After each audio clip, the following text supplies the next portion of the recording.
Alright, magandang gabi po sa inyong lahat mga kababayan, Batang Maynila to. It's pag-usapan natin itong nasa ating screen. Iyan po, si Salsal Panelo. Nagsalita itong si Butiki. Nagsalita mga kababayan, itong si Salsal Panelo tungkol sa pagkakatanggal ni Sara Duterte dyan po sa National Security Council. At ayon sa kanya mga kababayan, ito ano ba ang sinasabi niya? It smacks of dirty politics. Ito raw ay sampal ng maduming politika. Yan mga kababayan. Kailan ba naging malinis ang politika dito sa bansa? Sige nga Mr. Panelo, sabihin mo nga kailan ba naging malinis ang politika dito sa Pilipinas? Alam mo mga kababayan, siguro kahit magtanong ka sa buong mundo, dito na ata sa Pilipinas ang pinakamadumi ang politika. Kaya anong sinasabi mo dirty politics? Talaga namang madumi ang politika eh. Kayo nga eh. Kung magsalita ito si Panelo, kala mo pagkalinis-linis, at talagang hindi ko maintindihan eh. Ano ba dirty politics? Talaga namang madumi ang politika. Kayo nga ganun din lumaro eh. Madumi rin kayo lumaro eh. Ba't malinis ba kayo lumaro sa politika? Ito si Salsal Panelo. Kung ano-ano pinagsasabi. Ano sabi niya rito? Etong former Chief Presidential Legal Counsel. Binatikos niya itong pagkakatanggal kay Vice Presidente Sara Duterte at dating Pangulong Rodrigo Duterte bilang miyembro ng National Security Council.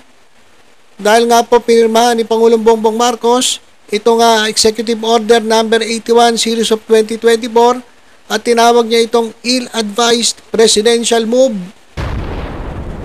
Sabi niya maliraw. Kayo lang naman ang laging tama eh. Kailan ba naging tama ang gobyerno? Kailan ba kami naging tama? Wala. Puro kayo. Kayo na lang. Puro na lang kayo ang tama. Puro na lang si Duterte ang tama. Puro na lang si Sara ang tama. Lahat kami mali.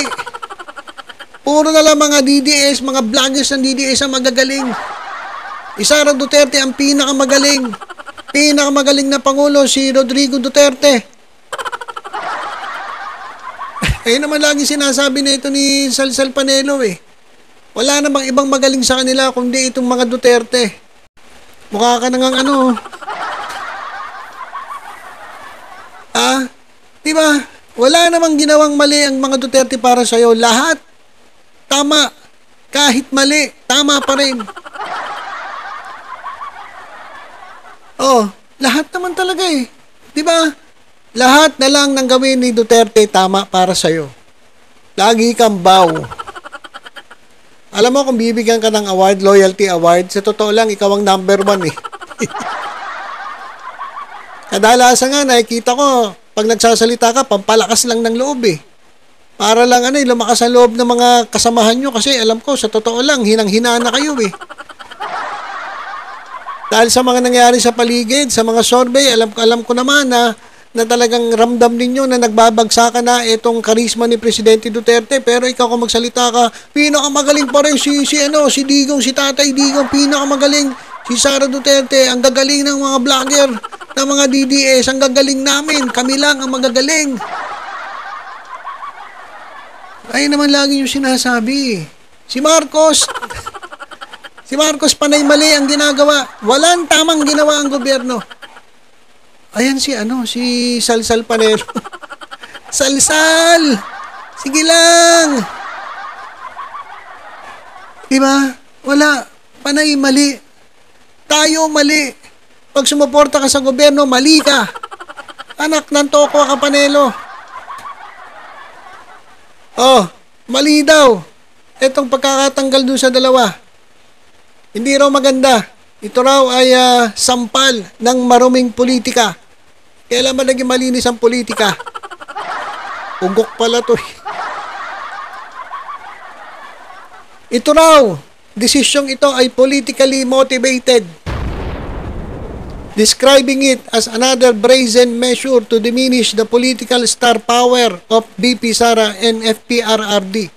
Yan, sabi ko sa inyo. Sabi ko sa inyo ito si Sal Panelo, talagang hangang-hanga ito daw ay pagsira sa para maalis, mawala ang political, hindi lang political power mga kababayan ng mga Duterte, political star power. Talagang star. Hindi lang political power. Ibang klase talaga to si Panelo. Salsal pa! Salsal pa! Walang iya ka talaga, Panelo. Political star power of BP Sara and FPRRD. Bakit hindi pa? Pa-diminish na, uy! Pampalakas loob lang yung sinasabi mo. Alam mo, sa sarili mo, na nagpa-decline na ang popularity ng idol mo, ng mga idol mo. Pa-decline na, pabagsak na sila. Inamin mo nga Inamin mo, ikaw mismo nagsabi, kung si Baste Duterte tatakbo sa dyan sa Davao, malamang olats kay sino ba yung kalaban nila? Malamang olats.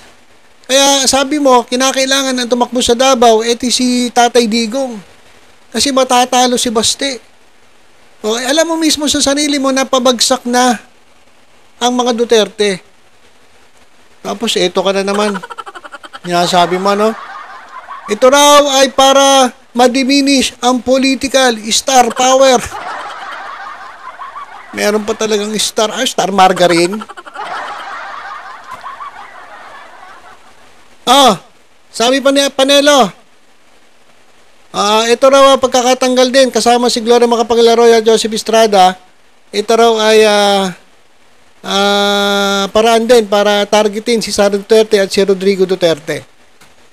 Kasi masyado raw halata, malamang kung si Duterte lang tatanggalin. So nadamay, kumbaga parang nadamay lang si Gloria Macapagal-Arroyo at si Joseph Estrada sa pagkakatanggal sa National Security Council. Sa totoo lang, si Erap, mahina na si Erap Binigyan na nga ng parangal sa Metro Manila Film Festival bilang pasasalamat sa iyong ambag sa pelikulang Pilipino, sa showbiz. Bago man lang siya kunin ni Lord. At si Gloria Macapagal-Arroyo, wala na rin Wala na rin naman yan So, sabi ni tinanggal daw para hindi halata. Alam mo naman yan Dakdaka pa ng dakdak yan, alam mo naman pala. Mga kababayan, real talk. Real talk lang. Real talk. Huwag na tayo magbulahan, huwag na tayo maglokohan dito. Ang talagang target yan, talagang dapat tanggalin ng Duterte. Kasi ito kasi, sa totoo lang, dapat nga, dati pa yan Dati pa yan ginawa Kasi kung hayagan kayo talagang harap-harapan kayong binabastos itong mga Marcos sa mga Duterte, di dapat kumilos din ang mga Marcos laban sa mga Duterte. Hindi yung parang bait-bait. Hindi, talagang ito ay pagkilos bilang tugon sa mga pinagagawa ni Sara Duterte at ni dating Pangulong Rodrigo Duterte. Yan po yan. Kailangan pa bang memorize yan? Sabi ni ngayon, ito naman, meron namang kumontra dito kay Salsal Panelo. Ngayon, sinupalpal si Panelo. Kasi sabi nga daw ito, merong bumanat sa kanya. Si Jun Ebasco Jr. Actually, dalawa bumanat sa kanya. Ito muna, unahin natin si Jun Ebasco Jr. Ang sabi niya, double standard ka, pre. Noong December 2016, nagbigay ng instruction si Duterte, si dating Pangulong Rodrigo Duterte, nung presidente pa siya. Sinabihan niya si Vice President Leni Robredo na wag nang umattend sa mga cabinet meetings. Pati na dun sa kasama na yung meeting sa sa National Security Council. Sabi raw ni si mismong si Cabinet Secretary Ebasco nagsabi, Siya raw ang nagsabi kay kay Madam Leni Robredo. Sabi niya, "Good afternoon, Madam Vice President. Mayor Rodi Duterte, True Bongo, ask me to relay this to you. An instruction to desist from attending all cabinet meetings starting December 5. Alas 2 pa yun, tandang-tanda pa niya ang lahat. Pinagbawalan niya si Leni Robredo na umattend sa lahat ng cabinet meetings kasama na yung National Security Council. Hindi nga niya tinanggal bilang miyembro pero hindi niya pinayagang umattend ng meeting. Di ganun din yun. Anong pagkakaiba nun? Kasi itong isa, makapal ang muka. Di ba? Saka, hindi na siguro talaga siya ma-attend kaya dapat lang talaga alisin. Kasi yun nga paano ka magiging miyembro ng National Security Council kung ikaw mismo ay threat to national security? Alam mo ba yun, Sal? Supalpal? Yan. Ayan po yung pag supalpal ni Johnny Basco kay Salvador Panelo. At ito pa mga kababayan, meron pa. Dalawa yan Ito pa, binanatan din siya. Ito, ni Erin Tanyada. Ito po nga third nominee dyan po sa ML party list na pinangungunahan ni dating Senator Leila de Lima. Sabi, basahin ko, butiki. Supalpal kay Tanyada. So it must have been also wrong during P. Duterte's term. Pinupuna mo yung ginagawa ng Marcos government, pero yung ginawa dati ng idol mo na si Duterte, ba't hindi mo punahin? Di ba? Ano ba ginawa ni Ganun nga ginawa niya. Sinabihan niya si dating Pangulong o dating Vice President Leni Robredo na wag nang umattend. Sabi ni ML Party List third nominee, former House Deputy Speaker Erin Tanyada. Question niya, etong si Salsal Panelo. Anong sabi niya? During the term of P. Duterte, hindi nga nila pa-attend si BP Leni sa mga National Security Council meetings. Dati, hindi mo sinasabi, mali po yan, Mr. President. Baka masabihan po tayo na madumi tayo maglaro ng politika. Mr. Duterte, wag po ganun. Kasi hindi naman ganun sinabi mo tuwan-tuwa ka pa, ngiti mo hanggang dito pa lampas na nga tenga ngiti mo dati. Pero ngayon, tinanggal si Sara Duterte bilang miyembro ng NSC. Ngayon mali. Pero dati hindi. Tapos ngayon sinasabi mo, madumi na politika. Pero nung panahon ni Duterte, ganun ang ginawa niya. Hindi mo naman sinabi na madumi politika. Pero talaga namang madumi politika. Kailan ba naging malinis ang politika? Tapos meron kang pang pasabi-sabi na ill-advised move. Sino ka? Who you? Naturuan itong Marcos government. Wala ka na. Wala ka na, panels. Panis ka na. Wala ka nang yung mga pinagsasabi mo. Na yan, obvious naman Obvious naman na talagang sobrang sip-sip mo sa mga Duterte. Wala ka na kasing pag-asa Duterte na lang sinasandalan mo Hindi ka naman natatanggapin dito sa iba. Kaya siguro hanggang kunin ka na ni Lord, dyan ka na lang talaga. Diba? So, kalokohan yung pinagsasabi mo. Nung panahon ninyo, hindi bawal. Ngayon, bawal na. Nung panahon ninyo, hindi nyo pina-attend si Vice President Leni Robredo. Ngayon, si pinagbabawalan si Sara Duterte, sabihin nyo, mali, hindi maayos. Wala ka talaga. Sabi nga ni sabi ng isang vlogger, kupal ka ba? Ay, di ako nagsabi isang vlogger. Isang vlogger yun, Ayan kasi mga kababayan, sabi ko sa inyo kapag sila ang gumawa, palakpakan sila. Sila ang magaling. Tama ang kanilang ginawa. Pero pag ginawa na sa kanila, mali ang gumawa sa kanila. Inaapi sila. Kinakawawa sila. Biktima sila. Ganyan sinasabi ng butiki.